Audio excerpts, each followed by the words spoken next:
ان الحمد لله نحمده ونستعينه ونستغفره ونعوذ بالله من شرور انفسنا ومن سيئات اعمالنا من يهده الله فلا مضل له ومن يضلل فلا هادي له واشهد ان لا اله الا الله وحده لا شريك له واشهد ان محمدا عبده ورسوله اما بعد فان خير الحديث كتاب الله وخير الهدي هدي محمد صلى الله عليه واله وسلم وشر الامور محدثاتها وكل محدثة بدعة وكل بدعة ضلالة وكل ضلالة في النار. اعوذ بالله السميع العليم من الشيطان الرجيم من همزه ونفخه ونفثه. بسم الله الرحمن الرحيم. رب اشرح لي صدري ويسر لي امري واحلل عقدة من لساني يفقهوا قولي. بسم الله الرحمن الرحيم. ان الله وملائكته يصلون على النبي يا ايها الذين آمنوا صلوا عليه وسلموا تسليما. اللهم صل على محمد وعلى آل محمد كما صليت على ابراہیم وعلى آل ابراہیم انك حمید مجید. اللهم بارک على محمد وعلى آل محمد كما بارکت على ابراہیم وعلى آل ابراہیم انك حمید مجید. اللهم ربنا آتنا في الدنيا حسنة وفي الآخرة حسنة وقنا عذاب النار. لا الہ الا انت سبحانک انی کنت من الظالمین. حسبنا اللہ ونعم الوکیل. یا حی یا قیوم برحمتک استغیث ولا حول ولا قوة الا باللہ العلی العظیم. ربنا آتنا من لدنک رحمة وہیئ لنا من امرنا رشدا. آمین. الحمدللہ آج 19 اپریل 2020 کی قرآن کلاس نمبر 25 کی اسٹوڈیو ریکارڈنگ ہونے جا رہی ہے. آج انشاءاللہ تعالی ہم سورۃ البقرہ کی آیت نمبر 168 سے سٹارٹ کریں گے، اور یہ 168 اور 169 دونوں بڑی اہم آیات ہیں، بلکہ اس سے بھی اگلی سب کی سب ہی اہم ہیں. اعوذ باللہ من الشیطان الرجیم. بسم اللہ الرحمن الرحیم. یا ایہا الناس کلوا مما فی الارض حلالا طیبا. اے انسانوں، کھاؤ اس میں سے جو زمین میں حلال اور پاکیزہ مال ہے. ولا تتبعوا خطوات الشیطان، اور مت پیروی کرو شیطان کے راستوں کی. انہ لکم عدو مبین، بے شک وہ تمہارا کھلا دشمن ہے. اصل میں اشارہ اس طرف ہے کہ اللہ تعالیٰ جو کہ تمہارا خالق ہے، اسی نے تمہارے لیے زمین میں رزق کا بندوبست کیا ہے. تو جس کا رزق کھا رہے ہو، اتباع اور اطاعت بھی اسی کی کرو. شیطان جو اللہ تعالیٰ کی مخالفت پہ اترا ہوا ہے، اس کی پیروی مت کرو. جب کھانا اس رب کا کھاتے ہو تو پھر پیروی بھی اسی رب کی ہونی چاہیے. اور شیطان تمہارا کھلا دشمن ہے، یعنی ظاہر ہے کہ اس کی دشمنی تو انسانیت کے ساتھ ہے. ہم سورۃ البقرہ کے آغاز میں ہی سن چکے ہیں کہ حضرت آدم علیہ السلام کو جب اللہ تعالیٰ نے خلیفۃ اللہ فی الارض بنایا تو اس نے اپنی جیلسی کا اظہار کیا. اس کی وجہ سے اس کا نام ہی ابلیس پڑ گیا. ابلیس کہتے ہی ہے جیلس ہونے والے کو، جلنے والے کو، حسد کرنے والے کو. تو اللہ تعالیٰ فرما رہا ہے وہ تمہارا کھلا دشمن ہے. ویسے تو خیر وہ چھپا ہوا ہے، سامنے نظر نہیں آتا، لیکن اس کی دشمنی بڑی کھلی ہے. صحیح بخاری اور مسلم دونوں میں حدیث ہے کہ ہر انسان کے ساتھ اللہ تعالیٰ نے ایک فرشتہ اٹیچ کیا ہوا ہے، اور ایک شیطان بھی ساتھ، جن بھی اٹیچ ہے. فرشتہ اسے اچھائی کی طرف بلاتا ہے اور جن جو ہے وہ برائی کی طرف بلاتا ہے. تو صحابہ نے بڑی جرت کر کے عرض کیا اللہ کے محبوب علیہ السلام کیا آپ کے ساتھ بھی شیطان اٹیچ ہے؟ آپ نے فرمایا میرے ساتھ بھی اٹیچ ہے، لیکن اللہ تعالیٰ نے مجھے اس پہ غلبہ دیا اور وہ میرا مطیع ہو گیا، اب میرے ساتھ جو شیطان اٹیچ ہے وہ مجھے اچھائی کی طرف بلاتا ہے۔ تو یہ پروٹوکول صرف پیغمبر کا ہوتا ہے صلی اللہ علیہ وآلہ وسلم، کہ ان کے ساتھ جو ہمزاد کہہ لیں یا قرین کہہ لیں یا شیطان کہہ لیں یا جن کہہ لیں، یہ چاروں الفاظ استعمال ہوئے ہیں، اٹیچڈ ہے، وہ مطیع ہے، مسلم ہو چکا ہے، وہ ان کو اچھائی کی طرف بلاتا ہے۔ آپ علیہ السلام کے بارے میں آپ کے سوا کسی کے لیے گارنٹی نہیں دی جا سکتی کہ اس کی رائے جو ہے وہ 100% محفوظ ہوگی۔ ما ضل صاحبکم وما غوا، نبی علیہ السلام کے بارے میں آیا کہ تمہارے نبی نہ کبھی بہکے ہیں نہ کبھی بے راہ چلے ہیں، اور آپ علیہ السلام کی یہ جو خوبی ہے وہ بعثت نبوی سے پہلے کی ہے۔ سورہ یونس کے اندر آیت نمبر 15 اور 16 میں اللہ تعالیٰ نے نبی علیہ السلام کی اعلان نبوت سے پہلے کی زندگی کو بھی دلیل بنایا ہے اس بات پر کہ آپ علیہ السلام اللہ کے پیغمبر ہیں، اور فرمایا گیا کہ اے نبی علیہ السلام ان سے فرماؤ میں اتنا عرصہ تم میں رہا ہوں، کیا تم نے مجھ سے پہلے کوئی ایسی بات سنی ہے؟ یعنی میں نے میرے کبھی قول و فعل میں تضاد دیکھا ہو، یعنی آج سے پہلے میں نے کبھی کہیں بچپن سے لے کے اپنے لڑک پن سے اب میچور عمر تک پہنچتے ہوئے کبھی اس خواہش کا اظہار کیا ہو کہ میرے اندر کوئی ایسی خواہش چھپی ہوئی ہے کہ میں لوگوں پر غلبہ چاہتا ہوں؟ سادہ سی زندگی گزر رہی تھی، سرداری بھی کوئی نہیں تھی مکے کی، اگرچہ آپ ایک مکے کے اعلیٰ خاندان سے تعلق رکھتے تھے، لیکن آپ علیہ السلام اس طریقے سے کوئی ڈومیننٹ پرسنالٹی نہیں تھے اس حوالے سے کہ آپ علیہ السلام کا کوئی وہاں پر ایگزیکٹو آرڈر چلتا ہو۔ رسپیکٹ ضرور تھی، صادق اور امین کہتے تھے، اور آپ علیہ السلام کا کریکٹر اللہ تعالیٰ نے منوایا ہے۔ اسی وجہ سے تو پھر بعد میں جب آپ نے اناؤنسمنٹ کی ہے جو صحیح بخاری میں آتی ہے کوہ صفا پہ چڑھ کے کہ اگر میں تم سے کہوں کہ اس پہاڑ کے پیچھے سے فوج آ رہی ہے تو تم بات مانو گے؟ تو انہوں نے کہا کہ ہم نے آپ کو کبھی جھوٹ بولتے ہوئے نہیں سنا، یقیناً ہم مانیں گے۔ تو آپ علیہ السلام نے فرمایا کہ پھر میں ہی تمہیں بتا رہا ہوں کہ تمہیں مر کے اپنے رب کے حضور پیش ہونا ہے۔ یعنی جس طرح اس کا ڈر ہے نا کہ کوئی فوج حملہ آور ہو جائے گی، تو سب سے بڑا جو ڈر ہے، جو لٹکتی ہوئی تلوار ہے، وہ تو موت اور آخرت میں اللہ کے حضور جواب دہی ہے۔ تو یہ بھی میں تمہیں بتا رہا ہوں۔ تو سارے کے سارا مجمع چھٹ گیا سوائے چند لوگوں کے، اور انہوں نے بھی کرٹسی میں بات سن لی، ماننے والے تو وہی 2-4 بندے ہی تھے۔ تو شیطان تمہارا کھلا دشمن ہے، اس کی دشمنی عیاں ہے۔ امام غزالی نے ایک بڑی پوائنٹ کی بات لکھی ہے کہ میں سعادت کے اندر، منہاج العابدین میں، بلکہ آلموسٹ ساری کتابوں میں وہ اس بات کو ہائی لائٹ کرتے ہیں کہ شیطان اللہ کا چھوڑا ہوا کتا ہے، اور یہ ایسا خطرناک کتا ہے کہ اس سے بچنے کے لیے اس کے مالک کی پناہ لی جائے تو بچت ہو سکتی ہے، ادروائز کوئی بڑے سے بڑا شخص بھی اس کے شر سے بچ نہیں سکتا۔ تو اس کتے کا مالک کون ہے؟ اللہ۔ اس لیے ہمیں یہ بات سکھائی گئی ہے، اعوذ باللہ من الشیطان الرجیم۔ حتیٰ کہ آپ دیکھیں کہ سورۃ النحل میں آتا ہے کہ جب قرآن بھی کھولو نا، تو قرآن کھولنے سے، قرآن پڑھنے سے پہلے، قرآن کھولتے ہوئے تم نے اللہ تعالیٰ سے پناہ مانگ لینی ہے شیطان کے اگینسٹ۔ کتاب اللہ کی پڑھی جا رہی ہے اور پناہ اللہ سے شیطان کے اگینسٹ مانگی جا رہی ہے۔ یعنی قرآن پڑھنا بھی کسی شخص کے لیے گمراہی کا باعث ہو سکتا ہے اگر وہ صحیح نیت سے نہیں بیٹھا ہوا۔ اگر کوئی شخص اپنے آپ کو قرآن کے سامنے پیش کر دے گا کہ جو قرآن کہے گا میں نے وہی بات ماننی ہے، پھر تو ہدایت ملے گی۔ اور اگر کوئی شخص یہ زبردستی کرنے کی کوشش کرے گا کہ میرے جو پریویس عقائد اور نظریات جو میں آباء و اجداد سے لے کے چل رہا ہوں، قرآن کو توڑ موڑ کے اس میں فٹ کرنے کی کوشش کروں، اپنا نوالا قرآن کے منہ میں ڈالوں، تو سر پھر آپ قرآن کی تفسیریں بھی لکھ کے مر جائیں، آپ ایاک نعبد و ایاک نستعین کا مطلب ہی نہیں سمجھ پائیں گے، جو اکثریت کا حال ہے۔ اس لیے شیطان کے بارے میں ہمیشہ کانشیس رہنا چاہیے، اور اس کے لیے سب سے بہترین دعا جو بخاری مسلم میں تعلیم کی گئی ہے وہ ہے اعوذ باللہ من الشیطان الرجیم۔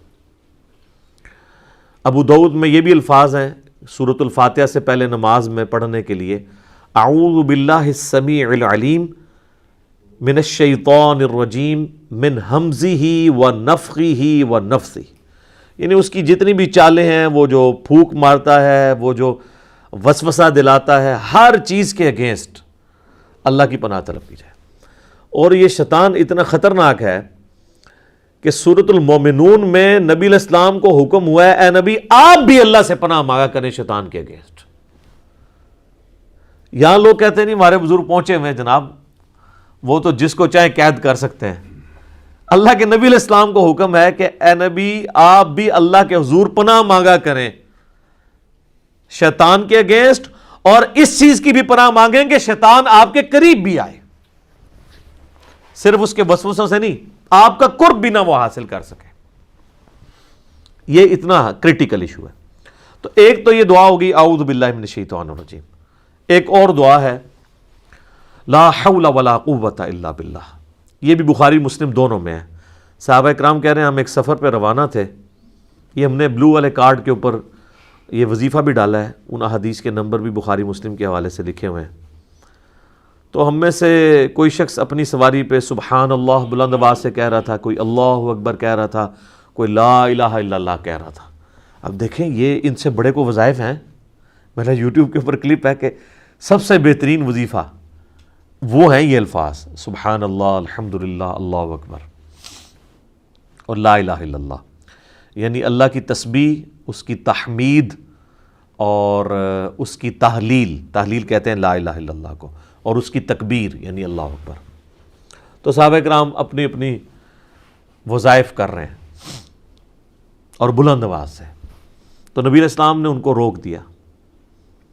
آپ علیہ السلام نے فرمایا کہ تم کسی بہرے یا غائب کو نہیں سنا رہے، تم اس ہستی کا ذکر کر رہے ہو جو تمہاری اونٹ کی گردن سے بھی زیادہ تمہارے قریب ہے۔ وہ قرآن میں بھی ہے نحن اقرب الیہ من حبل الورید۔ پھر آپ علیہ السلام فرمایا کہ میں تمہیں جنت کے خزانوں میں سے خزانہ نہ دے دوں جو اللہ نے مجھے عطا کیا ہے۔ اچھا یہ 4 وظیفے کو کم تھے؟ تو نبی علیہ السلام اس سے بھی اوپر کا ایک وظیفہ بتا رہے ہیں۔ تو آپ نے فرمایا لا حول ولا قوت الا باللہ، نہیں ہے ہمت گناہ سے بچنے کی اور نہ طاقت نیکیاں کرنے کی مگر اللہ کی توفیق سے، مگر اللہ کی مدد سے۔ لا حول ولا قوت الا باللہ، یہ اسماء اعظم میں سے ہے، اللہ تعالیٰ کے بڑے اسماء میں سے، بڑے ناموں میں سے۔ اور جو ابو داؤد میں اور ترمذی میں صلاۃ التسبیح والی حدیث ہے، اس میں یہی کلمہ 300 دفعہ پڑھا جاتا ہے، سبحان اللہ والحمد للہ ولا الہ الا اللہ واللہ اکبر، یہ 4 کلمات۔ بعض لوگوں نے اس میں ولا حول ولا قوت الا باللہ ایڈ کیا، وہ صلاۃ التسبیح میں تو نہیں آتا لیکن الگ سے ضرور ہے۔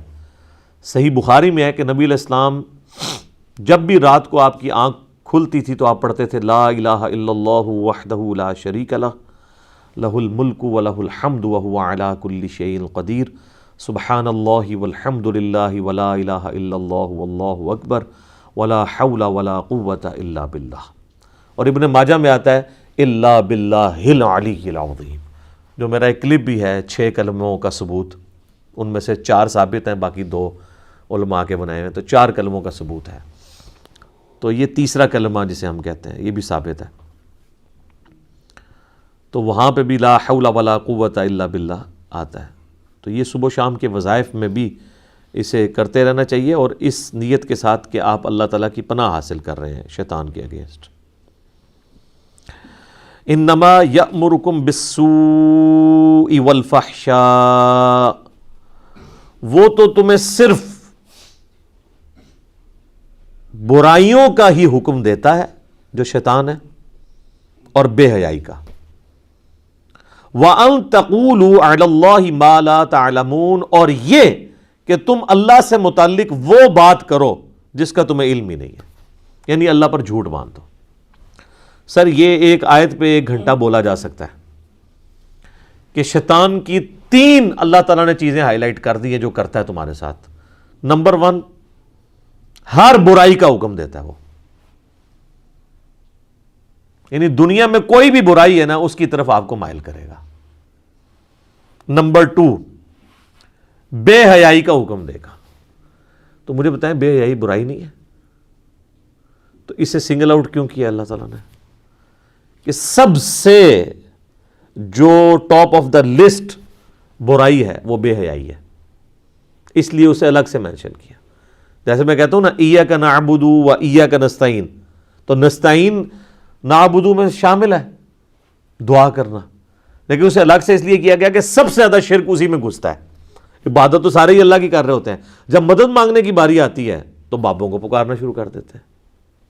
تو جو چیز خطرے کا باعث تھی اسے اللہ تعالیٰ علیحدہ سے مینشن کر دیتا ہے. وہ تو تمہیں صرف اسی کام کا حکم دیتا ہے کہ تم برائی کرو اور بے حیائی کے کام کرو، اور ان تقولوا علی اللہ ما لا تعلمون. سر اس کے اندر تو سمندر چھپا ہوا ہے. اللہ کے بارے میں ہر وہ بات کر دو جس کے بارے میں تمہیں علم نہیں ہے، بغیر علم کے اللہ پہ بہتان ڈال دو. تو اس وقت انسانیت کی اکثریت یہی کر رہی ہے، مسلمانوں کی اکثریت یہی کر رہی ہے. یہ اللہ پر بہتان ہی ہے نا جی. وہ ایک پھیرا ہی لگے گا جی انشاءاللہ جنت ہی پہنچ ہی جانا ہے. یہی بات جب یہودیوں نے کی تو سورۃ البقرہ میں اللہ نے فرمایا تم سے کوئی اللہ نے عہد لیا ہوا ہے؟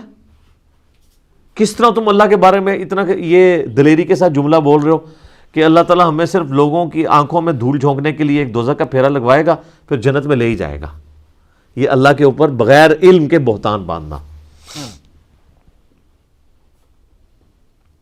اسی طریقے سے اللہ تعالیٰ نے جہاں کہیں کرسچینٹی کا یا یہودیوں کے فرسودہ عقائد کا ذکر کیا ہے وہاں پہ بھی یہی چیز ہائی لائٹ کی ہے کہ وَلَا تَقُولُوا عَلَى اللَّهِ إِلَّا الْحَقِّ، مت کہو اللہ کے بارے میں مگر وہی بات جو حق پر مبنی ہے. اور سٹارٹ اسی سے لیا، یا اہل الکتاب لا تغلو فی دینکم. یہ سورہ نساء میں بھی ہے، سورۃ المائدہ میں بھی. اے اہل کتاب اپنے دین میں غلو نہیں کرنا. یعنی دین میں غلو کیا ہے کہ جو اللہ اور اس کے پیغمبر نے کوئی بات بتائی تھی اس میں یا ایڈیشن کر دینا یا اس میں سے کچھ نکال لینا، یہی غلو ہے نا. تو دین کے معاملے میں غلو نہیں کرنا. وَلَا تَقُولُوا عَلَى اللَّهِ إِلَّا الْحَقِّ، اور اللہ کے بارے میں کوئی بات نہیں بیان کرنی مگر وہی جو حق پر مبنی ہوگی. تو یہ اللہ کے بارے میں جو کچھ بھی کہا جا رہا ہے وہ اللہ جی بڑا غفور رحیم ہے جی، انہوں ساڑھو نمازہ نہیں چاہیے دیا. یہ لوگ کہتے ہیں نا، مسلمانوں کی اکثریت یہی کہتی ہے نا، کم از کم نماز نہ پڑھنے والے تو کہتے ہیں. یہ تو اکثریت میں تو وہی ہے نا. پڑھنے والوں میں بھی کئی کہہ رہے ہوتے ہیں، تو نہ پڑھنے والے تو آلموسٹ 100% یہ کہہ رہے ہوتے ہیں. تو جناب یہ جو اللہ کے اوپر جھوٹ یہ باندھ رہے ہیں کہ اللہ نو ساڑیاں نمازاں نہیں چاہیے تھیاں، تو اللہ کو کیا چاہیے؟ آپ کا آپ کے گناہ چاہیے اس کو. ہر وہ نیکی کا کام جو وہ آپ سے ایکسپیکٹ کر رہا ہے. تو یہ کائنات اللہ تعالیٰ نے اس لیے بنائی ہے کہ کھیل کود کیا جائے، ادھر اس نے اس لیے بنائی ہے کہ سیریس کریشن ہے، اس کو رسپانس کیا جائے. ہاں اس کا جزوی پہلو درست ہے کہ اللہ کو ان نمازوں کا فائدہ نہیں ہے.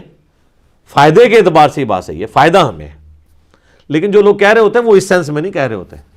وہ یہ کہہ رہے ہوتا ہے کہ اللہ کے فرشتے تھوڑے نے عبادت کرنے والے، کوئی ساڑھی نمازاں تے ہی بیٹھا ہے. تو اس اعتبار سے اگر کوئی کہہ رہا ہے تو وہ تو ویسے ہی کفر ہے.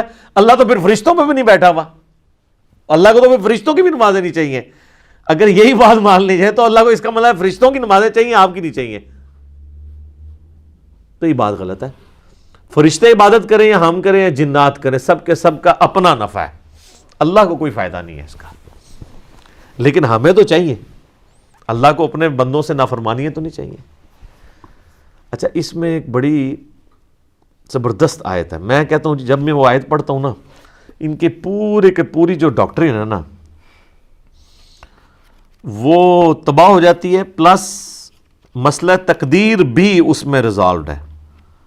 وہ ہے جناب سورہ الزمر کے سٹارٹ ہی میں وہ آیت آتی ہے. آیت نمبر ہے جناب 7. آپ کا جو بلو والا قرآن ہے نا جی، اس میں 460 پیج ہے. سورہ الزمر سورت نمبر 39 ہے اور اس کی آیت نمبر ہے 7. کیا بات ہے جی. میں کہتا ہوں جی قرآن جس طرح کھول کے اپنے نظریات بیان کرتا ہے نا، اس میں تو کسی ویلیو ایڈیشن کی ضرورت ہی نہیں ہے. ان تکفروا فإن اللہ غنی عنکم، اگر تم اللہ کا کفر کرو گے، اللہ کی نافرمانی کرو گے، اللہ کی ناشکری کرو گے تو یاد رکھنا اللہ تعالیٰ اس چیز سے بے پرواہ ہے، اس کو کوئی فرق نہیں پڑنا۔ وہی بات جو میں کہہ رہا تھا جزوی درست ہے کہ اگر کوئی نماز نہیں پڑھتا تو اللہ کو کیا فرق پڑتا ہے، لیکن اللہ نے اسے بیلنس کیا ہے کہ یہ نہ کوئی سمجھ لے کہ خیر ہے پھر پڑھنے کی بھی ضرورت کوئی نہیں۔ ساتھ ہی ہے وَلَا يَرْضَى لِعِبَادِهِ الْكُفْرِ، لیکن یہ یاد رکھنا وہ کبھی راضی نہیں اس بات پہ کہ کوئی اس کا نافرمان ہو جائے۔ کیسا بیلنس کیا ہے؟ ایک طرف یہ کہا مجھے کوئی پرواہ نہیں، دفع ہو جو مرضی کرو، اس سے کوئی یہ بھی رزلٹ نکال سکتا تھا خیر ہے، لیکن اللہ نے کہا یہ دفع ہونے کا مطلب یہ نہیں ہے کہ جو مرضی کرو، میں راضی کوئی نہیں ہوں اس بندے سے جو یہ حرکت کرے گا، منڈ کے رکھاں گا انہوں پھر میں۔ وَإِن تَشْكُرُوا، اور اگر تم شکر گزاری کی روش اختیار کرو گے، شکر یہ ہے کہ ہر اپنے جسم کا عضو، اپنے جسم کی تمام انرجیز اس کے لیے وقف ہو جائیں، اس کے تابع فرمان ہو جائیں۔ يَرْضَاهُ لَكُمْ، تو وہ پھر تمہارے لیے یہ پسند کرتا ہے کہ تم اپنا آپ کھپا دو اس کے لیے۔ وَلَا تَزِرُ وَازِرَةٌ وِزْرَ أُخْرَى، اور یہ بھی یاد رکھنا کوئی جان قیامت والے دن دوسری جان کا بوجھ نہیں اٹھا سکتی، ہر بندے نے انڈیویجول اللہ کے حضور پیش ہو کے اپنے اعمال کا جواب دینا ہے۔ ثُمَّ إِلَىٰ رَبِّكُمْ مَرْجِعُكُمْ، اس کے بعد تمہیں اپنے رب کی طرف لوٹ کر جانا ہے۔ فَيُنَبِّئُكُمْ، پھر وہ تمہیں خبر دے دے گا، بِمَا كُنتُمْ تَعْمَلُونَ، جو تم دنیا میں اعمال کیا کرتے تھے۔ إِنَّهُ عَلِيمٌ بِذَاتِ الصُّدُورِ، بے شک وہ تو سینوں کے چھپے ہوئے رازوں کو بھی جاننے والا ہے۔ یہ ہے جناب کتابوں کا خدا۔ مجھے اگلے دن ایک بھائی نے نا، ہمارے جو سوشل میڈیا کا ایک چینل چلاتے ہیں، مجھے کہتے ہیں علی بھائی وہ آپ نے مسلم شریف کا مقدمہ ریکارڈ کرایا تو اس میں آپ نے کچھ زیادہ دفعہ ہی بول دیا ہے کہ مرنے سے پہلے اے مسلمان کر لے اس پہ غور، کتابوں کا خدا اور ہے، بابوں کا خدا اور۔ میں نے کہا کوئی نہیں، 8 یا 10 دفعہ بولا ہوگا تو تھوڑا ہے۔ میں نے کہا 31 دفعہ تو فَبِأَيِّ آلَاءِ رَبِّكُمَا تُكَذِّبَانِ ایک صورت میں آیا ہے، 2-2.5 صفحوں کی، یہ تو 31 دفعہ کم از کم بولنا چاہیے 1 گھنٹے کے لیکچر کے اندر۔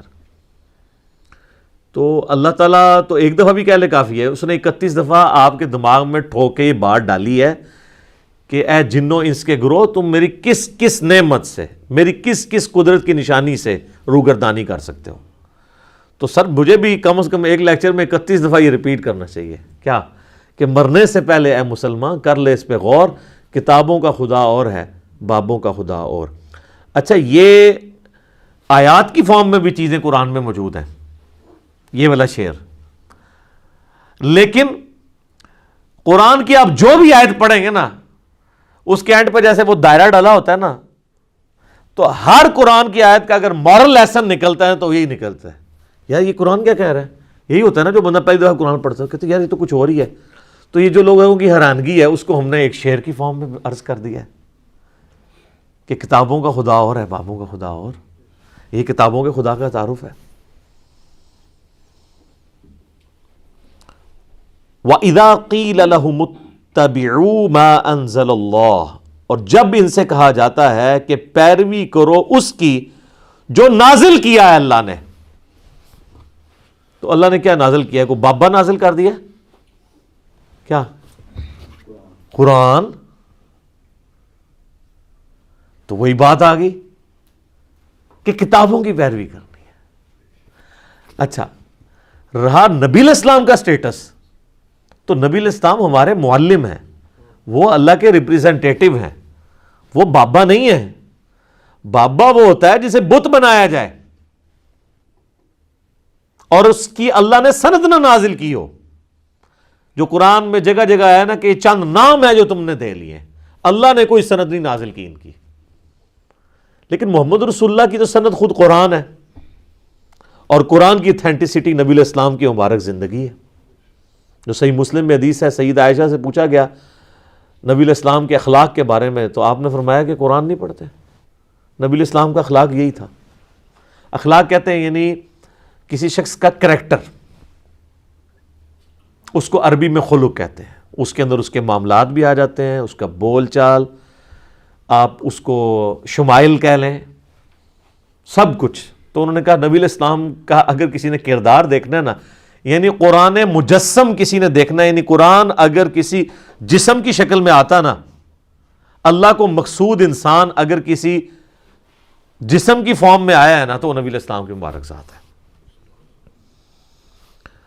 تو جب انہیں کہا جاتا ہے کہ پیروی کرو اس کی جو اللہ نے نازل کیا آسمان سے، قالوا بل نتبع ما الفینا علیہ آبانا، وہ کہتے ہیں نہیں جی ہم پیروی تو کریں گے صرف اپنے بابوں کی، جس پہ ہم نے اپنے بابوں کو پایا ہے، اپنے آباء و اجداد کو پایا ہے۔ یا تو آباء و اجداد خود بابے ہوں گے، یا ہمارے آباء و اجداد کسی بابے کی پیروی کر رہے ہوں گے نا۔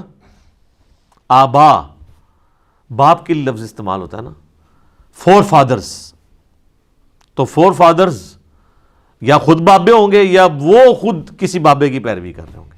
تو سر یہ دیکھ لیں، یہ اسی آیت کا ہی ترجمہ ہے کہ اللہ کہہ رہا ہے کہ کتابوں کے خدا کو فالو کرنا ہے، بابوں کے خدا کو نہیں۔ اچھا مشرکین عرب جو ہیں کیا خدا کو نہیں مانتے تھے؟ قرآن میں درجنوں جگہ آیا یہ کہ وہ اللہ کو مانتے تھے۔ تو پھر جب وہ کہہ رہے ہیں کہ ہم تو اس کی پیروی کریں گے جس پہ آباء و اجداد کو پایا، تو اللہ تعالیٰ کہتا ہے ٹھیک ہے بھی تیرا خدا بھی وہی ہے، ان کا خدا بھی وہی ہے، اس نبی کا بھی خدا وہی ہے، اور تمہارے آباء و اجداد کا بھی خدا وہی ہے۔ تو اللہ تو فرق کر رہا ہے دونوں میں۔ تو سر یہی تو ہم بھی آپ کو کہہ رہے ہیں کہ مرنے سے پہلے ہے مسلمان کر لے اس پہ غور، کتابوں کا خدا اور ہے بابوں کا خدا اور، اللہ تو اس کو ماننے کے لیے تیار ہی نہیں ہے۔ اب اللہ تعالیٰ اس پہ جو ورڈک دے رہے ہیں نا وہ سنیں، اولو کان آباؤہم لا یعقلون شیئا ولا یہتدون، اگرچہ ان کے بابے اور آباء و اجداد کسی چیز کا علم نہ رکھتے ہوں، رتی برابر ان میں عقل نہ ہو، اور نہ ان میں کوئی ہدایت والا مادہ موجود ہو، نہ وہ ہدایت پر ہوں، تب بھی تم اپنے بابوں کے پیچھے چلو گے۔ اچھا یہ بابوں کے فضائل بیان ہو رہے ہیں۔ پہلی چیز کہ عقل ہی کوئی نہیں، عقل نہ دی شے ہی کوئی نہیں، لا یعقلون شیئا، عقل نہ دی شے ہی کوئی نہیں۔ بالکل صحیح ترجمہ ہے نا، یہ عربی میں اردو میں شیئی لفظ وہی استعمال ہوتا ہے نا، یہ جو ہم شے لفظ استعمال کرتے ہیں پنجابی میں یا اردو کے اندر، اور عقل کا بھی لفظ ہے، لا یعقلون شیئا، عقل نہ دی کوئی شے نہیں، ولا یہتدون، اور نہ کوئی ہدایت ہے۔ مجھے بتائیں اس آیت کو ترجمہ کرنے کے لیے کو آپ کو عربی آنا ضروری ہے؟ کتنی سادے سے الفاظ ہیں۔ اللہ تو ہمارا اگر تمہارے آباء و اجداد کو رتی برابر عقل بھی نہیں ہے، ہدایت پہ بھی نہیں ہے، پھر بھی ان کے پیچھے چلنا ہے۔ تو یہیں پہ جب لوگ دعوت حق سے اٹیچ ہوتے ہیں تو لوگوں کو کہہ رہے ہوتے ہیں یار وہ تیرا ابا تے ہتھے ہاتھ بندہ سی، تنوں کیا ہو گیا؟ وہ تیرے ابا جی تے اتھے ارس تے ہر سال جاندے سن، تو کہنا جناب دربار ہی غلط نے۔ تو ان کو پھر آپ یہی آیت سنا دیا کریں، سورۃ البقرہ کی آیت نمبر 170، آپ یہ کہہ دیا کریں آگے سے، اولو کان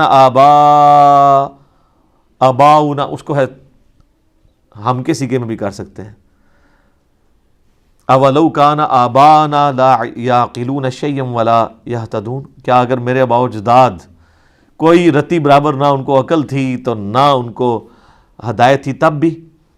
اچھا اس سے یہ بات پتہ چلی کہ بزرگ اگر اللہ کی ہدایت کی پیروی نہیں کر رہے، اللہ کی نازل کردہ کتابوں کی پیروی نہیں کر رہے، تو ان کی گستاخی کرنا کس کی سنت ہے؟ اللہ کی۔ تو سب اللہ کی سنت پہ بھی عمل کیا کریں، نبی علیہ السلام کی سنت پہ عمل کرتے ہیں، ہم تو دیکھیں دونوں سنتوں پہ عمل کرتے ہیں۔ یہ کہتے ہیں نا وہ ہمارے ہر ٹائم بابیاں نو پڑھتا رہتا ہے، بھائی جی یہ سنت اللہ ہے، اس سنت پہ عمل کرنا ہے۔ آپ دیکھ لیں سٹارٹ کس سے ہوا تھا، اللہ تعالیٰ فرما رہا ہے کہ شیطان تمہیں حکم دے گا کہ تم اللہ کے بارے میں ہر وہ عقیدہ منسوب کر دو بغیر علم کے، یہاں سے بات سٹارٹ ہوئی تھی نا۔ تو اللہ کے بارے میں ان لوگوں نے جو کچھ آپ کو بتایا بغیر علم کے۔ اب میرا ایک معصومانہ سوال ہے کہ بخاری مسلم دونوں میں حدیث ہے، مسلم کی پہلی حدیث یہی ہے کہ مولا علی علیہ السلام کہتے ہیں کہ نبی صلی اللہ علیہ وآلہ وسلم نے فرمایا جس شخص نے میری طرف جھوٹ منسوب کیا وہ اپنا مقام دوزخ میں دیکھ لے۔ اچھا اگر کوئی رسول اللہ کے اوپر جھوٹ باندھے وہ تو ہے دوزخی، اور جو اللہ کے اوپر جھوٹ باندھے وہ جنتی ہے، مجذوب ہے، کلندر ہے، پہنچیا ہے، پہنچے ہے کتنے؟ آپ دیکھیں رسول اللہ پر جھوٹ باندھنا دوزخ میں جانا ہے، اللہ پہ جھوٹ باندھنا اس سے بڑا جرم ہے۔ یہ آج تک کسی نے نہیں آپ کو بتایا کہ جب لوگ اللہ کے بارے میں باتیں کر رہے ہوتے ہیں انہیں جی بس میرا دل اللہ نے مضبوط میرا دل کہندا ہے اے دلیل ہوندی جی میرا دل کہندا ہے. وہ بھائی جی ہندوؤں کا بھی دل ہی کہندا ہے, ٹھیک ہے جی, عیسائیوں کا بھی دل کہتا ہے. اور پھر وہ کہتے ہیں جی وہ فیتھ ہے جی, فیتھ کو ٹیسٹ نہیں کرنا چاہیے. فیتھ کو علم پہ تو ٹیسٹ کرنا ہے نا آپ نے, کہ آپ نے 3 خداؤں کا عقیدہ رکھنا ہے. لاجیکل بات تو ہونی چاہیے نا. تو آندہ سے یہ بات بھی راگ بھی الاپے ہیں کہ رسول اللہ پر جھوٹ باندھنے والا دوستی ہے اور اللہ پر جھوٹ باندھنے والا اس سے بڑا دوستی ہے. تو اب ذرا جو تم بتاؤ اللہ کے بارے میں جو کچھ کہہ رہے ہو, اللہ کے دین کے بارے میں, اللہ کے تعارف کے بارے میں, یار جب بھی کوئی شخص دین کے بارے میں بولے گا تو اس کی سند تو آسمان سے نازل ہونی چاہیے نا, کیونکہ دین تو آسمانی ہے. تو اب جب کبھی کوئی شخص دین پہ کلام کرے تو اسے یہ بتا دیجئے گا کہ رسول اللہ پر جھوٹ باندھنے والا دوستی ہے بخاری مسلم کے تحت, اور اللہ پر جھوٹ باندھنے والا سورۃ البقرہ کی آیت نمبر 168, 169, 170, ان تینوں کا سیدھا سادہ رزلٹ یہ ہے کہ اللہ پہ جھوٹ باندھنے والا بھی سیدھا دوستی ہے. تو اب ہاں بات کرو دین کے اوپر. تو اگر اس میں تھوڑا سا بھی خوف خدا ہوا نا ادھر ہی رک جائے گا, کیونکہ ساری کہانیاں ہی چل رہی ہیں. وہ کہے گا یار میں پھر اُن کہندے نے پتہ نہیں منو پتہ تے نہیں ہے, بس میں سنیا میں پڑھیا کدھرے نہیں ہے. تو بولنا کیوں پیا میں جے تو سنے ہی ہے خالی. اچھا سنی بھی وہ بات یاد ہے جو اپنے مطلب کی ہے. ہاں جو لوگ چیخ چیخ کے ساڑھے کلپ شیئر کرا رہے ہیں اور دماغ چوں نکلتے ہوئے بھی نہیں ہو, وہ نہیں سنے انہوں نے لگتے. تو جو کہانیاں نے نا وہ کہتے ہیں جی وہ ایک دفعہ کا ذکر ہے. ایک اسلامی بھائی کا بیان ہے, ہمارے جاننے والے بزرگوں نے بتایا ہے, اے ہوندی جی سند ہوتی. اور جو کہتا ہے جی جناب سورۃ البقرہ لکھے آ جائے, اے بخاری لکھے آ جائے, اے مسلم لکھے آ جائے, وہ کہتے ہیں وہ سن کے بھی انہوں نے نا اس کان سے سن کے ادھر سے ہی باہر نکال دیا ہوتا ہے, ادھر سے بھی نہیں نکالتے کہ دماغ ہی سے نہ بہ جائے. وَمَثَلُ الَّذِينَ كَفَرُوا كَمَثَلِ الَّذِي يَنْقِعُ بِمَا لَا يَسْمَعُ, اور مثال ان کی جنہوں نے کفر اختیار کیا ایسی ہے جیسے کوئی چلا رہا ہو ایسے جانوروں کے پیچھے. إِلَّا دُعَاءً وَنِدَاءً, جو سوائے خالی پکار اور آواز کے کچھ نہ ہو. یعنی اللہ تعالیٰ ہمارا ہے جیسے کہ کوئی انسان جانوروں کو پکارے. ایک تو نا جانوروں کو اس آواز سے پکارنا کہ ان کو سمجھ آ جائے جیسے پالتو جانور ہے. لیکن اگر آپ جانوروں سے گفتگو کرنا شروع کرتے ہیں اور چیخ چیخ کے کہیں کہ جی کسی بیل کو یا گائے کو کہیں ادھر آ یا ادھر آؤ, اور اللہ تعالیٰ ہمارا ہے وہ چیختے رہے, یہ جو سچویشن ہوتی ہے نا اس شخص کی, تو اس کو لوگ کیا کہیں گے؟ پاگل. تو اللہ تعالیٰ ہمارا ہے کہ جو لوگ اللہ کی وحی جو آسمان سے نازل ہوئی ہے نا اس کی پیروی نہیں کر رہے نا, وہ اسی کی مانند ہے. اور اللہ معافی دے آپ کے ممبروں پہ جو چیخ کے تقریریں کر رہے ہیں بالکل اسی طریقے سے ہی کر رہے ہیں. کس طرح چیختے ہیں؟ یعنی وہ اپنی بات میں زور دینے کے لیے قرآن حدیث کا حوالہ نہیں دیتے ہیں, اتنی اونچی آواز نکالتے ہیں وہ, یا کوئی شعر پڑھتے ہیں ایسا گنگنا کے, وہ کہتے ہیں جی پھر آنکھوں میں آنسو آ جاتے ہیں. تو وہ پھر اس لیے آ رہے ہوتے ہیں. تو اللہ تعالیٰ ہمارا ان کے بس چیخنے کے سوا نہیں ہے. صم بکم عمی فہم لا یعقلون, یہ لوگ بہرے ہیں, گونگے ہیں, اندھے ہیں, کچھ عقل نہیں رکھتے. یہ ہیں جناب بابوں کے فضائل و برکات. اور وہ ہمیں کہتے ہیں جناب اب انجینئر محمد علی مرزا کو کیا پتا کہ بابا کیا ہوتا ہے. یہ جناب آپ دیکھ لیں, یہ ہے کتابوں کا جہاں اور وہ ہے بابوں کا جہاں. ٹھیک ہے جی. اللہ اکبر. یا ایھا الذین آمنوا, اے ایمان والو, کلوا من طیبات, کھاؤ پاکیزہ چیزوں میں سے, ما رزقناکم, جو تمہیں ہم نے رزق کے طور پہ دیں, واشکروا للہ, اور شکر کرو اللہ کا. میں نے پچھلی کلاس میں بتایا کہ شکر کی سمپل ڈیفینیشن یہ ہے کہ اللہ کی دی ہوئی ہر نعمت جو آپ کے جسم میں ہے یا آپ کے ایسٹس کی فارم میں موجود ہے, مال کی شکل میں یا ٹینجیبل نان ٹینجیبل جتنی بھی چیزیں ہیں, ان کو اس کی تابع داری میں لگانا یہ اس کا شکر ہے, اور ان چیزوں سے اس کی نافرمانی کرنا یہ اس اللہ کی ناشکری ہے. تو کھاؤ اس کے رزق میں سے اور اس کا شکر کرو. ان کنتم ایاہ تعبدون, اگر تم واقعی اسی کی عبادت کرنا چاہتے ہو. تو یہ اس کا مطلب ہے اللہ کی عبادت کی ریکوائرمنٹ ہے, صرف نماز پڑھنا نہیں. نماز پڑھنے کے بعد بھی آنکھیں, ہاتھ, زبان, پاؤں, پیٹ, دل, مال, آپ کی ایسٹس, ہر چیز اس کے لیے کھپے. وہ تو پھر بڑا وسیع کانسیپٹ ہے. صحیح مسلم شریف میں حدیث ہے کہ سبحان اللہ کہنا بھی صدقہ ہے, الحمدللہ بھی صدقہ ہے, لا الہ الا اللہ بھی صدقہ ہے, راستے سے تکلیف دہ چیز کو دور کر دینا بھی صدقہ ہے. یعنی اللہ کی راہ کی یہ نیکی, صدقہ کہتے ہیں عربی میں نیکی کے کام کو. حتیٰ کہ تمہارا بیوی بچوں کے منہ میں لقمہ ڈالنا بھی صدقہ ہے. اپنے بیوی بچوں کو کھلانا, دوسروں کو تو ظاہر ہے لوگ سمجھیں گے کہ کسی اور کے ساتھ نیکی کر رہا ہے, اپنے بیوی بچوں کو کھلانا بھی یہ صدقہ اور نیکی ہے. حتیٰ کہ تمہارا میاں بیوی کا ازدواجی تعلق قائم کرنا بھی صدقہ ہے. تو صحابہ کرام نے باقی چیزیں تو ہضم کر لیں, یہ آخری جو جملہ تھا نا حضور کا, انہوں نے کہا یا رسول اللہ اس میں کون سا مطلب ایک پیور جو ایک کہہ لیں صرف انسانی نہیں, ایک حیوانی جذبہ بھی ہے سیکس, اس کے اوپر بھی ثواب ہے. تو آپ نے فرمایا اگر تم یہی ضرورت کسی ایسی عورت سے پوری کرو جو اللہ نے تمہارے لیے حلال نہیں کی, تو کیا اس میں تمہیں گناہ ہوگا؟ تو انہوں نے کہا یا رسول اللہ ہوگا. تو آپ فرمایا پھر تمہیں اپنی بیویوں سے ازدواجی تعلق کے اوپر ثواب بھی ملے گا. یہ ہے کانسیپٹ نیکی کا. تو ظاہر جس چیز پہ ثواب مل رہا ہے نا, ہر وہ چیز اللہ کی عبادت میں داخل ہے. ماں باپ کے ساتھ حسن سلوک کرنا حقوق اللہ میں سے بھی انڈائریکٹلی بنتا ہے. ڈائریکٹلی تو حقوق العباد ہے, لیکن انڈائریکٹلی اللہ کے حکم ہے. تو ماں باپ کے ساتھ جب آپ حسن سلوک کر رہے ہوتے ہیں تو وہ بھی اللہ کی عبادت ہو رہی ہوتی ہے. آپ درود شریف نبی علیہ السلام پہ پڑھ رہے ہیں, لیکن عبادت اللہ کی ہے, کیونکہ دعا کر رہے ہیں. تو دنیا میں ہر خیر جو ہے وہ اللہ کی عبادت ہے, اور ہر شر شیطان کی عبادت ہے. پیروی کا ہی تو مسئلہ ہے سارا. انما حرم علیکم المیتہ, اللہ تعالیٰ نے تو تم پہ یہی بس 4 چیزیں ہیں جو حرام کی ہیں. کون سی؟ نمبر 1 مردار, والدم, اور بہتا ہوا لہو. ایک لہو وہ ہوتا ہے جو گوشت کے اندر یا ہڈیوں کے اندر ہوتا ہے, وہ تو نہیں نکلتا. یہ ذبح کے وقت جو خون نکل گیا نا, وہ اس کا پینا حرام ہے. خون وہ خود پاک ہے, کپڑوں پہ لگ جائے, لیکن اس کا پینا حرام ہے. لیکن جو بوٹی کے اندر ہڈیوں کا جو گودا ہے وہ سب کا سب وہ بھی تو خون ہے. اسی طریقے سے کلیجی جو آپ بھون کے کھاتے ہیں اتنی مزے, خون کا ہی وہ ہے نا, وہ خون وہ بہتا ہوا نہیں ہے. یہ دم سے مراد بہتا ہوا لہو. ولحم الخنزیر, اور خنزیر کا, پگ کا, سور کا گوشت. کہتے ہیں جی وہ جناب اس کا نام لے لینا تو کتنے دن, 40 دن. تو قرآن اس بے شمار دفعہ نہ ہے.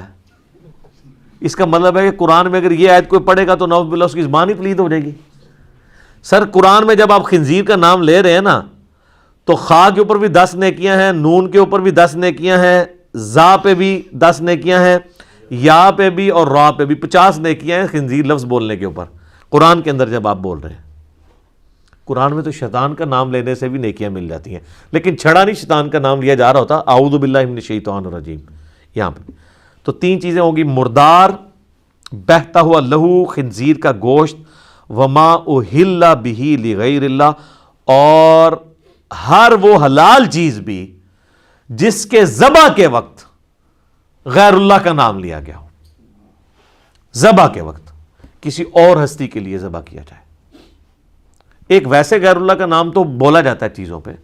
ظاہر ہے اب جب کسی نے کوئی گائے پالی ہوئی ہے تو وہ تو یہی کہے گا میری گائے, یا قربانی کے لیے بکرا لیا جائے گا تو یہی کہا جائے گا کہ یہ فلاں کا بکرا ہے.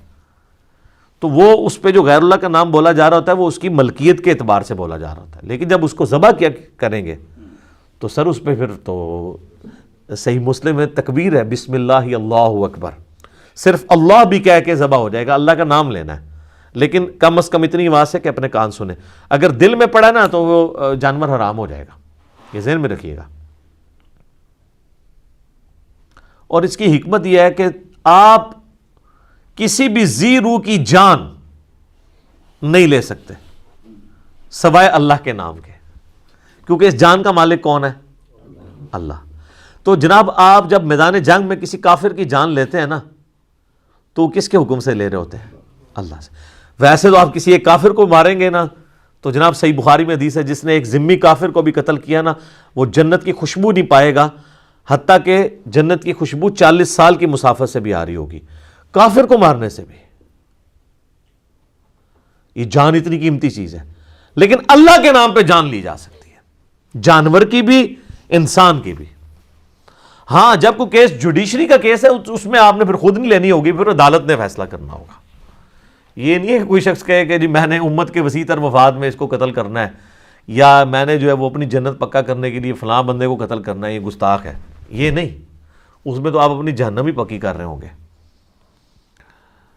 تو یہ 4 چیزیں بیان ہوئی ہیں، اور اسی میں امپلائڈ ہے کہ اگر کوئی شخص غیر اللہ کے نام کے لیے تو ذبح نہیں کرتا لیکن اس کے تقرب کے لیے کرتا ہے، وہ بھی اس میں امپلائڈ ہے. یہ اکثر جب ہم کہتے ہیں نا کہ آپ بزرگ بابوں کے تقرب کے لیے نہ کریں تو وہ کہتے ہیں نہیں جی قرآن میں تو ہے کہ ذبح کے وقت نہ لیا جائے. ٹھیک ہے، اگرچہ اس میں ذبح کے الفاظ نہیں ہیں لیکن یہ اہل حدیث بھی زیادتی کرتے ہیں. وہ کہتے ہیں کہ جی وہ بس جس پہ بھی نام بولا گیا وہ ہو گیا، تو وہ کہتے ہیں یہ ذبح تو انہوں نے خود ڈالا ہوا ہے. وہ خود نہیں ڈالا ہوا، ذبح ہی مراد ہے. یہاں سے لغیر اللہ میں مراد ذبح ہی ہے. تقرب ڈائریکٹلی قرآن سے ثابت اس طریقے سے نہیں ہوتا. کچھ آیات میں آتا ہے کہ وہ بتوں کی خوشنودی کے لیے کرتے تھے. ظاہر ہے کہ بتوں کی خوشنودی والا معاملہ تو ایک ڈیفرنٹ ہے، اصال ثواب والا معاملہ بالکل ڈیفرنٹ ہے. اگر کوئی کسی بزرگ کے اصال ثواب کے لیے، اپنے ماں باپ کے اصال ثواب کے لیے صدقہ اور خیرات کرتا ہے تو یہ جائز ہے، میت کی طرف سے صدقہ ہو سکتا ہے. لیکن اگر اس سے یہ عقیدہ اس کا جڑا ہوا ہے کہ یہ صدقہ اور خیرات کرنے سے وہ مرا ہوا بزرگ مجھ سے راضی ہوگا اور میری مصیبتیں آسان کر دے گا، تو سر آپ اللہ کا نام 100 دفعہ بھی لے لیں، آپ کا جانور آرام ہے. وہ ہے تقرب غیر اللہ کے لیے. ہاں یہ نیت ہونی چاہیے کہ یہ جو میں ذبح کر رہا ہوں اس کا نفع مرے ہوئے کو پہنچے، نہ کہ مرے ہوئے کا نفع مجھے. الٹ ہے نا، جو ہم ذبح کرتے ہیں اس کا ثواب کسی کو پہنچائے تو ہم اس کو فائدہ پہنچا رہے ہیں، نہ کہ وہ ہمیں پہنچائے گا فائدہ. Point to be noted. وہ یہ نیت ہونی چاہیے. جو یہ کر رہے ہیں اس کے بالکل الٹ. پھر جو سنن ابی داؤد میں حدیث ہے، ایک صحابی نے کہا کہ میں نے نیت کی یا رسول اللہ مقام بوانہ پہ میں نے 100 اونٹ قربان کرنے ہیں. تو نبی نے اسلام فرمایا کہ دیکھ لینا وہاں پہ کوئی زمانے جاہلیت کا میلہ تو نہیں لگتا تھا، کوئی اس طرح کی کوئی ایکٹیویٹی تو نہیں ہوتی تھی. اب وہ صحابی آگے سے کہہ سکتا تھا، دیکھیں نا جس طرح یہ ضربے تقسیمیں لگاتے ہیں کہ جی ہم جب ان کو کہتے ہیں آپ جا کے فلاں دربار پہ ذبح کرتے ہیں، وہ کہتے ہیں جی ہم کوئی بالکل قبر پہ تو جا کے ذبح نہیں کر رہے ہوتے، اس کے ہاتھے میں کر رہے ہوتے ہیں، غریبوں کو کھلا رہے ہوتے ہیں. کتنی کہانیاں شروع کر دیتے ہیں. ہم کہتے ہیں یہ دربار بنے ہی نبی علیہ السلام کی نافرمانی پہ ہیں، کیونکہ مسلم شریف میں حدیث ہے میں تمہیں منع کرتا ہوں قبروں کو پکا کرنے سے، قبروں پہ عمارت بنانے سے اور قبروں پر بیٹھنے سے. ڈائریکٹ بیٹھنا بھی حرام ہے، مجاور بن کے بیٹھنا بھی حرام ہے. تو ہم ان اڈوں ہی کو اسلام کے خلاف سمجھتے ہیں. ہم یہ نہیں کہتے کوئی بت پرستی کے اڈے ہیں، اگرچہ وہاں پہ قبر پرستی ہو رہی ہے لیکن ظاہر ہے وہ جہالت میں ہو رہی ہے، ہم اس ایکسٹریم پہ نہیں جاتے. لیکن چونکہ یہ بنے نبی علیہ السلام کی مخالفت میں ہے تو اس کو یہ سپورٹیو حدیث ہوگی جو ابو داؤد کی، جو ہم یہ اجتہاد کر رہے ہیں کہ نبی علیہ السلام نے کہا کہ اگر زمانے جاہلیت کا بھی کوئی میلہ وہاں پر لگتا تھا تو وہاں پر جا کے بھی تم اللہ کے نام کا ذبح نہیں کر سکتے. یار صحابی سے یہ توقع تھی کہ وہ زمانہ جاہلیت کے میلے والی جگہ پہ غیر اللہ کے تقرب کے لیے جا کے ذبح کرے یا اس کو وہاں بھی آئے، کیونکہ وہ تو نئے نئے اس وقت پھرے ہوئے تھے شرک سے، ان کی توحید تو بڑی راسخ تھی. انہوں تو بالکل ایک سمجھے جس کو کہتا ہے ٹنا ٹن سنی تو ٹنا ٹن مسلم سن. وہ کہتے ہیں نا ایک ٹی ٹی ایس ہوتا ہے ایک پی پی ایس ہوتا ہے، پلپلا سنی. یہ میں کل مفتی اکمل صاحب کی تقریر سن رہا تھا، اے دیکھ لو ٹی ٹی سنی ہوتا ہے ٹنا ٹن سنی تے پی پی سنی ہوتا ہے جڑا پلپلا سنی، یعنی وہ اپنے علاوہ سارے نوں پلپلا کہتے ہیں. حالانکہ ساری ویڈیوز میں بھی سارے پلپلے ہو گئے نا اللہ کے فضل نال، ٹھیک ہے نا. فلماں سے انہوں کر دیتا ہے ہن کے رہ گیا جے. تو اب وہ صحابی تو ٹنا ٹن مواحد تھے نا، ان سے تو یہ ایکسپیکٹ نہیں تھی کہ وہ غیر اللہ کا تقرب کریں گے. لیکن نبی علیہ السلام نے کہا کہ نہیں، جہاں پہ زمانے جاہلیت کا بھی کوئی میلہ لگتا تھا نا ادھر اللہ کے نام کا بھی نہیں تم نے کرنا. یہ امام الموحدین کی تعلیم ہے. بالکل کاٹ کے رکھ دی ہر چیز کوئی بھی چیز شرک کی طرف لینے والی تھی، لے جانے والی تھی، نبی علیہ السلام نے اس پہ کمپرومائز نہیں کیا۔ میں اس لیے اکثر کہتا ہوں کہ اگر رسول اللہ اپنی قبر سے نکل آئیں اور درس و تدریس کا سلسلہ مسجد نبوی میں شروع کر دیں اور وہ لائیو پوری دنیا میں سنایا جائے، اور اللہ کے لیے تو بعید نہیں ہے کہ اب اگر رسول اللہ دنیا میں تشریف لے آئیں تو پھر آپ علیہ السلام عربی میں بیان نہیں کریں گے، آپ کی ہر زبان میں لیکچرز آئیں گے، کیونکہ اس وقت تو مشرکین عرب پہ آپ کا غلبہ تھا اور آپ امت نے یہ کام کرنا تھا۔ اب اگر نبی علیہ السلام آئیں گے تو ظاہر ہے یہ تو دور ایسا ہے کہ گلوبل ولیج ہے دنیا، تو نبی علیہ السلام کے لیکچرز اردو میں بھی، انگلش میں بھی، عربی میں بھی آئیں۔ کوئی یہ بھی نہیں کہہ دیکھا جی عربی کچھ اور بولا تھی، ترجمہ کچھ اور ہو گیا۔ تو واللہ میں آپ کو یقین سے کہتا ہوں رسول اللہ ان کے سامنے بھی قبر سے نکل کے آئے نا، یہ تب بھی نہیں مانیں گے، وہ کہیں گے ہماری آنکھوں پہ جادو کر دیا گیا۔ اور یہ قرآن میں لکھا ہوا ہے، جگہ جگہ یہ بات آئی ہے، سورۃ الحجر میں، سورۃ الانعام میں، کہ یہ کہتے ہیں نا کہ یہ قرآن ہمارے سامنے آسمان سے نازل ہو اور ہم اپنے ہاتھوں سے چھوئیں ان کاغذوں کو جن پہ اللہ نے اپنی ہینڈ رائٹنگ کر کے تو قرآن نازل کیا ہو، تو اے نبی ہم یہ بھی نازل کر دیں، یہ اپنے ہاتھوں سے چھو بھی لیں، پھر بھی کہیں گے ہماری آنکھوں پہ جادو ہو گیا، اے وہ کتاب ہی نہیں جڑی اللہ نے نازل کی تھی ہے۔ تو یہ واللہ رسول اللہ کا بھی انکار کر دیں گے کہ یہ تو نبی نہیں ہے، کیونکہ وہ تو اس نبی کے بارے میں وہ کچھ مانتے ہیں جو بابوں نے تعارف کروایا۔ یار بابوں نے جو اللہ کا تعارف کروایا تھا، اللہ اس تعارف کو اون کرنے کے لیے تیار نہیں اپنے حق میں۔ قرآن میں ہی آ رہا ہے کہ جب ان کو کہا جاتا ہے کہ پیروی کرو جو اللہ نے آسمان سے نازل کیا، تو وہ کہتے ہیں ہم آباء و اجداد کی پیروی کریں گے۔ آباء و اجداد بھی تو اللہ کو مان ہی رہے تھے، اس کے ساتھ صرف شریک ٹھہراتے تھے۔ تو اللہ تعالیٰ ہمارے کہ تمہارے بابے جس اللہ کو مان رہے ہیں نا، اگرچہ وہ وہی اللہ ہے لیکن ان کوالٹیز کے ساتھ میں ان کا ماننا نہیں قبول کرتا۔ اللہ اپنا ماننا قبول نہیں کر رہا ان کے بابوں کے کہنے پہ، تو آپ کے بابوں کے کہنے پہ رسول اللہ کا ماننا ہم کیسے قبول کریں؟ نہ ہم آپ کی کوئی بات رسول اللہ کے ریفرنس سے مانیں گے، نہ اللہ کے ریفرنس سے، جب تک کہ آپ ثابت نہیں کریں گے کہ یہ اللہ اور اس کے رسول نے کہا ہے۔ تو یہ اللہ پہ بھی جھوٹ باندھ رہے ہیں، رسول اللہ پہ بھی جھوٹ باندھ رہے ہیں، والعیاذ باللہ تعالی۔ اللہم اجرنا من النار۔ ساتھ اللہ تعالیٰ نے ایک ایکسیپشن دے دی، اور قرآن میں جب کبھی بھی یہ آیات آئی ہیں، یہ سورۃ البقرہ میں بھی ہیں، اس کے بعد سورہ الانعام میں بھی یہ آیات آئیں گی، اور سورۃ النحل کے اندر بھی آئیں گی، سورۃ المائدہ میں بھی کم از کم 4 دفعہ تو مجھے یاد ہے کہ یہ آیات آتی ہیں۔ تو چاروں دفعہ یہ چیز ریپیٹ ہوتی ہے کہ تمہارے لیے مردار حرام کر دیا گیا، تمہارے لیے بہتا ہوا لہو خنزیر کا گوشت، اور جس پہ ذبح کے وقت غیر اللہ کا نام لیا گیا، لیکن ساتھ یہ ہے فَمَنِ اضْطُرَّ غَيْرَ بَاغٍ وَلَا عَادٍ، اگر کوئی اضطراری کیفیت، کوئی کیٹاسٹرافک کنڈیشن بن جائے، یعنی حلال تمہارے پاس اویلیبل نہ ہو، زندگی موت کی کشمکش بن جائے، غیر باغ ولا عاد، لیکن تمہارے اندر بغاوت نہ ہو اور نہ گناہ کرنے کا ارادہ ہو، فلا اثم علیہ، پھر تم پہ کوئی گناہ نہیں ہوگا۔ یعنی ایک بندہ مر رہا ہے، پانی اویلیبل نہیں، اس نے شراب پی لی، خنزیر کا گوشت کھا لیا، لیکن اللہ تعالیٰ نے فرمایا کہ بغاوت نہیں ہونی، اتنا ہی کھاؤ گے جس سے جان بچے۔ یہ نہیں ہے کہ ایک گلاس شراب سے اگر جان بچنی ہے تو وہ پکڑ کے پوری بوتل الٹا لے، یہ نہیں، بغاوت نہیں ہونی چاہیے۔ آد گناہ بھی نہیں، دل میں یہ شرمندگی ہو کہ میں ایز اے لاسٹ ریزارٹ کر رہا ہوں، یار اللہ کتنا ڈر ہے، اس وقت ہی کہہ دینا، یہ ساری شکیں اٹھا لینا کہ یار مر رہا ہے بندہ، چل پی لے یار، جنہ بھی پینا ہی۔ ادھر بھی کہہ رہے کہ حرام بھی کھانا پڑ گیا نا مجبوری میں، تو یہ دیکھ لینا نہ گناہ کی نیت ہو، نہ ایک حد کو کراس کرنا ہے۔ سر یہ کتابوں کا خدا ہے، یہ حدود اللہ جو بار بار کہا جاتا ہے نا قرآن میں، حدود اللہ دیکھ لیں کتنی سخت ہے۔ ان اللہ غفور رحیم، بے شک اللہ تعالیٰ بخشنے والا مہربان ہے۔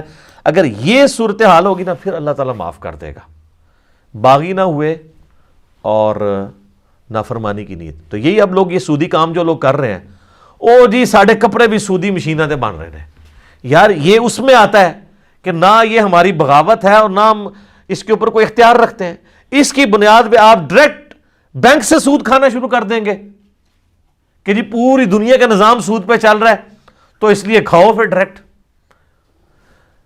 وہ جی ہم چلتے پھرتے جراثیم بھی انہیل کرتے ہیں تو پھر ٹھیک ہے، پھر وہ کیڑوں والے امرود بھی کھاتے رہو، وہاں نہیں کھائیں گے، وہ کہیں گے تو نظر آ گیا نا۔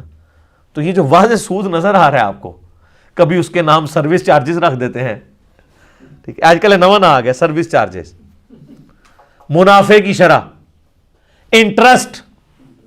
ٹھیک ہے, یہ دیکھیں آپ الفاظ ایسے ڈیوائز کیے ہیں کہ کہیں سود کا لفظ, حالانکہ سود کا لفظ بھی کوئی برا نہیں ہے. سود فی نفس ہی یہ فارسی کا لفظ ہے نفع بخش چیز کو. سود مند نہیں آپ لفظ استعمال کرتے, یہ چیز سود مند ہے. یہ تو ہمارے اصل میں اس کے لیے جو ٹرم ہے وہ ربا ہے. ٹھیک ہے, جو عربی کی ٹرم ہے. ظاہر ہے اردو میں اور فارسی میں سود کا لفظ, یہ سود کا لفظ ویسے بدنام ہو گیا ہے. سود لفظ فی نفسی برا نہیں تھا, لیکن اب یہ چونکہ ایک اس طرح استعمال ہوتا ہے تو ہم اسے استعمال کر رہے ہوتے ہیں. محلہ اس لیے بدنام ہو گیا کہ سور تے سود نیڑے نیڑے نے, اس وجہ نال بھی ذرا ایک نیچرلی نا لوگوں نفرت ہوگی اس لفظ نال. ٹھیک ہے, تو اللہ تعالیٰ ہمارا پھر ہم بخشنے والے مہربان ہے. اچھا, سورہ نحل میں ایک ساتھ پھر ایک اور ایکسیپشن بھی آئی ہے کہ اگر زندگی موت کی کشمکش بن جائے تو تم کلمہ کفر بھی بول سکتے ہو اگر تمہارا دل ایمان پہ ٹھکا ہوا ہے. لیکن یہ بھی ایک سبسسٹنس لیول کے اوپر درجہ ہے. اعلیٰ درجہ وہی ہے جو سنن ابن ماجہ میں حدیث ہے, نبی علیہ السلام نے فرمایا معاذ اللہ کے ساتھ شرک نہ کرنا, خواہ تمہارے ٹکڑے ٹکڑے کر دیے جائیں یا تمہیں زندہ آگ میں جلا دیا جائے. وہ اعلیٰ ترین درجہ ہے. لیکن اس وقت اگر کوئی شخص جان بچانے کے لیے وقتی طور پہ جھوٹ بول لے اور کلمات کفر بھی بول دے تو اسلام میں اس کی اجازت ہے. سورۃ النحل کے اندر اسی کو کہا گیا تقیہ کرنا, یعنی دشمن کے شر سے بچنے کے لیے اپنا بچاؤ کرنا.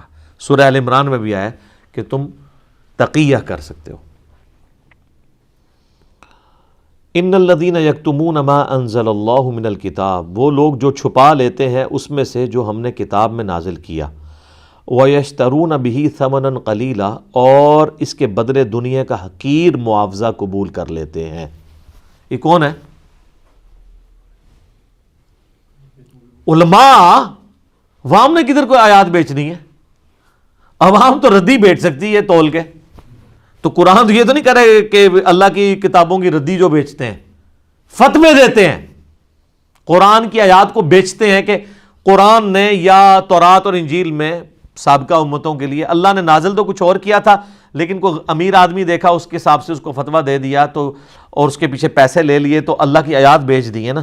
اللہ تعالیٰ ہمارا کتنے سخت الفاظ ہیں. اولئک ما یاکلون فی بطونہم الا النار, یہ تو اپنے پیٹوں میں نہیں بھر رہے مگر دوزخ کی آگ. آج ان کو نہیں پتہ چل رہا, آج تو صرف انگارہ رکھنے سے زبان جلتی ہے نا, حرام کے مال سے نہیں جلتی, لیکن آخرت میں یہ ڈورمنٹ رول جو ہے یہ ایکٹیو ہو جائے گا, مورل لاز ایکٹیو ہو جائیں گے. ولا یکلمہم اللہ یوم القیامہ, اور قیامت والے دن اللہ ان سے بات تک نہیں کرے گا. یار یہ کسی کے ساتھ غصے کا اظہار, یہ اس ہستی کا غصے کا اظہار ہے جس کی رحمت اس کے غضب پہ بھاری ہے. اللہ کہہ رہا ہے میں گل سننی بھی نہیں تیری. ولا یزکیہم, نہ اسے پاک کرے گا. وَلَهُمْ عَذَابٌ علیم, اور اس ایسے لوگوں کو دردناک عذاب دے گا جو اللہ کی نازل کردہ ہوا کتاب میں سے چھپا لیتے ہیں اور اپنی مرضی کا دین بیان کرتے ہیں. پچھلی دفعہ تو میں نے ڈیٹیل 159 160 اسی سورہ بقرہ کی آیت میں گفتگو کی تھی نا کربلا کے حوالے سے بھی, کہ کربلا سے متعلق وہ حدیثیں جو بخاری مسلم میں جمل صفین سے ریلیٹڈ ہیں وہ ان لوگوں نے چھپائی ہوئی ہیں. ہم بیان کرتے ہیں, کہتے ہیں کیوں کرتے ہیں, تو اللہ تو کہہ رہا ہے کہ جو اللہ کی بیان کردہ چیزیں چاہے وہ دلائل النبوہ سے ہیں, کتاب میں شریعت بھی شامل ہے اور قرآن بھی شامل ہے, چھپا لیتے ہیں. اس میں تو آیا تھا اللہ کی لعنت, فرشتوں کی لعنت, تمام لعنت کرنے والوں کی لعنت. تمام لعنت کرنے والوں سے مراد تمام جن و انس, یہ یعنی ایک محاورتاً عربی میں استعمال ہوتا ہے تمام لعنت کرنے والوں کی لعنت. تو اور پھر ابو داؤد ترمذی ابن ماجہ میں حدیث ہے کہ جس سے کوئی بات پوچھی گئی علم کی اور اس نے وہ بات چھپا لی تو قیامت والے دن اس کے منہ میں آگ کی لگام دی جائے گی. وہ بھی اس میں فٹ ہوتا ہے. اولئک الذین اشتروا الضلالۃ بالہدیٰ, یہ وہ لوگ ہیں جنہوں نے اپنے ہاتھوں سے ہدایت بیچ کے گمراہی خرید لی ہے. یعنی ہدایت ان کے ہاتھ میں کتاب کی شکل میں موجود تھی, وہ بیچ دی, اور گمراہی یعنی دنیا کا مال لے کر آخرت برباد کر دی. والعذاب بالمغفرہ, اور مغفرت اپنے ہاتھوں سے دے کے عذاب خرید لیا. یار دیکھو بالکل 180 ڈگری الٹا گیئر چل رہا ہے. ہدایت موجود تھی اللہ کی کتابیں, وہ بیچ دی, دنیا کا مال لیا, اللہ نے کہا یہ گمراہی لے لی, اور اس ہدایت سے فائدہ حاصل کر کے مغفرت قیامت والے دن کمانی تھی، وہ مغفرت تو ہاتھ سے دے کے اللہ کا عذاب الٹا قیامت والے دن جو ہے وہ خرید لیا. نعوذ باللہ من ذالک. اللہم اجرنا من النار. جناب یہ صحیح مسلم میں حدیث ہے کہ نبی علیہ السلام جب نماز پڑھاتے تھے نا تو قرآن میں جب اللہ کے عذاب کی آیات آتی تھی تو اللہ سے دعائیں کرتے تھے اس کے عذاب کے اگینسٹ، اور جنت کی آیات آتی تھی تو جنت کا سوال کرتے تھے. تو یہ فوراً یہاں پہ دعا کرنی چاہیے، اللہم اجرنا من النار. جناب آگے الفاظ دیکھیں کتنے رقت انگیز ہیں. فما اصبرہم علی النار، تو کتنا ہی صبر ہے ان کا آگ کے اوپر. کیا ٹانٹ ہے کہ یار بڑے دلیر ہیں کہ انہوں نے صبر کر لیا کہ ٹھیک ہے تکی جائے گی، آگ برداشت کر لیں گے. اللہ کہتا ہے بڑا صبر ہے تمہارا. یہ بات کہنے کو تو بڑا آسان ہے کہ جی خیر ہے دیکھی جائے گی آگے. اللہ کہتا ہے بڑا صبر ہے آگ کے اوپر. یہاں تو یہ ہونا چاہیے تھا ان کے حساب سے کہ بھئی بڑی امید لگائی ہوئی ہے مجھ سے، انشاءاللہ میں چھوڑ دوں گا. ہاں کہتے ہیں نا او اللہ بڑا غفور الرحیم ہے. یہاں تو یہ ہونا چاہیے تھا نا، لیکن اللہ کہہ رہا ہے بڑا صبر ہے یار، بڑا جگر ہے کہ تم لوگوں نے آگ خرید لی ہے، یعنی تمہیں پتہ ہی نہیں کہ تھوڑے ایسی دی تیسی پھرنے والی ہے. یہ مطلب ہے فما اصبرہم علی النار، کتنا صبر ہے ان کا آگ کے اوپر یار. انہوں نے یہ سوچ لیا کہ ٹھیک ہے ہم دیکھی جائے گی یار جو کچھ. ایڈی دیدہ دلیر ہو. ذالک بان اللہ نزل الکتاب بالحق، یہ اس وجہ سے ان کے لیے سزا ہوگی کہ اللہ نے تو کتاب نازل کی تھی ایک مقصد کے تحت. وَإِنَّ الَّذِينَ اخْتَلَفُوا فِي الْكِتَابِ، اور بے شک وہ لوگ جو کتاب کے معاملے میں اختلاف میں آ گئے. وہ کہتے ہیں نا جی کتابوں کا دین چھوڑیں ہمیں بابوں کا دین بتائیں. تو سر یہ بنتا ہے نا ادھر کیا کہ مرنے سے پہلے اے مسلمان کر لے اس پہ غور. کتابوں کا خدا اور ہے اور بابوں کا خدا اور. کتاب ہی کتاب ہو رہی ہے. دیکھ لو کنی بار کتاب آ گئی جی. اے سر یہ قرآن تو قرآن بھی کتاب ہی لکھی ہے نا کہ انجینئر صاحب نے کوئی وغیرہ قرآن پکڑا ہے. تو اللہ فرماتا ہے کہ ہم نے تو کتابیں نازل کی تھی ایک مقصد کے تحت سچائی کے ساتھ، اور جو یہ اختلاف کر رہے ہیں کتاب میں لفی شقاق بعید، اللہ تعالیٰ ہمارا یہ تو دور دراز کیے جھگڑوں میں اور بدبختی میں پھنس گئے ہیں قرآن کو چھوڑ کے. یعنی یہود و نصارہ اپنے کتابوں کو چھوڑ کے بدبختی میں، اور امپلائڈ ہے یونیورسل ٹروتھ ہے نا ظاہر ہے. تو یہ اہل کتاب کی جب باری آتی ہے تو صرف یہود و نصارہ نہیں، اہل کتاب آپ بھی ہیں. صاحب قرآن مسلمان بھی صاحب قرآن ہے، صاحب کتاب ہے. ہم کہتے ہیں نا جی صاحب کتاب پیغمبر جو ہیں وہ 4 ہیں، جو ہم مینلی 4 کتابوں کے اعتبار سے بات کر رہے ہیں: تورات، زبور، انجیل اور قرآن. باقی چھوٹے چھوٹے صحائف نازل ہوئے ہیں، کتابیں تو یہ 4 ہی نازل ہوئی ہیں. تو وہ جب تورات کتاب ہے، زبور کتاب ہے، انجیل کتاب ہے، تو قرآن بھی تو کتاب ہے. تو اگر وہ اہل کتاب ہیں تو ہم بھی اہل کتاب ہیں. یہ مسلمان اہل کتاب اور وہ جیوز اور کرسچن اہل کتاب. تو سر قرآن آپ جتنا پڑھیں گے نا اس کا اینڈ رزلٹ وہی نکلنا ہے. کیا کہ مرنے سے پہلے اے مسلمان کر لے اس پہ غور. کتابوں کا خدا اور ہے، بابوں کا خدا اور جب تو نے ایک دفعہ بھی سیریس ہو کے اس پہ غور کیا نا تو یہ پھر تیرے اندر کی آواز ہوگی کہ نہ میں وابی نہ میں بابی، میں ہوں مسلم علمی کتابیں. ٹھیک ہو گیا جی. اللہ تعالیٰ سے دعا ہے جو حق بات میں نے کہی اللہ تعالیٰ ہمارے دلوں میں راسخ فرمائے. اگر جذبات میں میرے منہ سے کوئی غلط بات نکل گئی اللہ تعالیٰ ہمارے دلوں سے محو کر دے. ہمیں کتاب و سنت کی تعلیمات پر عمل کر کے دوسرے بھائیوں تک پہنچانے کی توفیق عطا فرمائے. سبحانک اللہم و بحمدک اشہد ان لا الہ الا انت استغفرک و اتوب الیک وما علینا الا البلاغ المبین. جزاکم اللہ خیرا.